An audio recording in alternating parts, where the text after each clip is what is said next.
যে এজন চৰকাৰী কৰ্মচাৰীক কিবা কাৰণত হঠাতে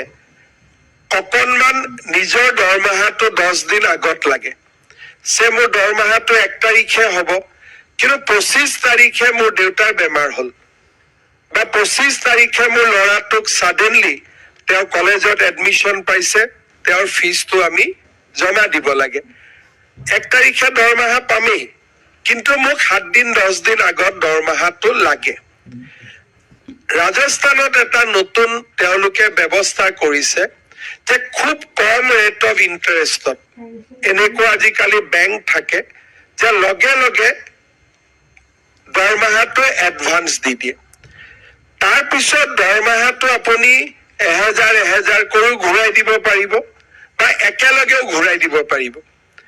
20 তাৰিখে মই দৰমহাটো আগতে লৈ ললো 1 তাৰিখে দৰমহা পালো I can return the entire money then rate of interest will be count only on 15 days কিন্তু মই ললো হয় কিন্তু একেলগে ঘূৰাই দিলে মই অহা মাহটো কেনেকে চলিম সো মই স্টেগাৰ কৰি ঘূৰাই দিম in a period of 1 year ইয়াতে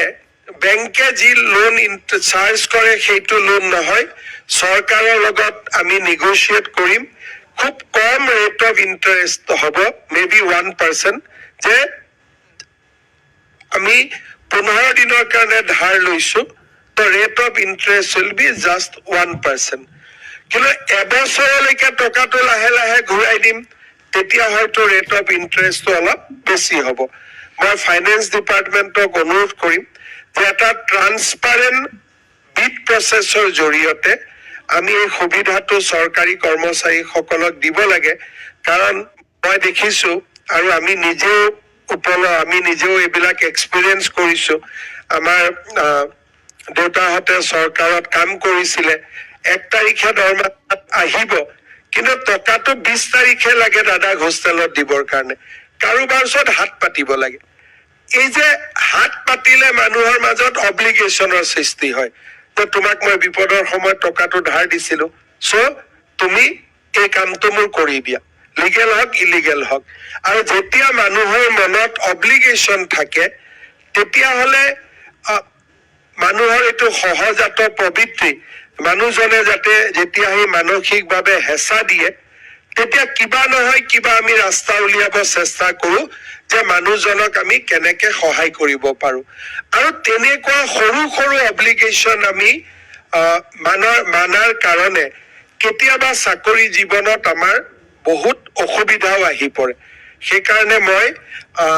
স্যালাৰি এডভান্স ল'ব পৰা আৰু ইনষ্টলমেন্টত ৰিটাৰ্ণ দিব পৰা বা এতে গো ৰিটাৰ্ণ দিব পৰা এই স্কিমটো ইমপ্লিমেন্ট কৰাৰ কাৰণে অনুৰোধ কৰিম আৰু মোক যেটো ডেভছত প্ৰেজেন্টেশন দিছিলে Rajasthan is already implemented the process আৰু লাষ্ট ইয়াৰ তেওঁলোকে 300 কোটি টকা এনেকে চৰকাৰী কৰ্মচাৰীয়ে এডভান্স ড্ৰ কৰিছে ঘূৰাই দিছে ড্ৰ কৰিছে ঘূৰাই দিছে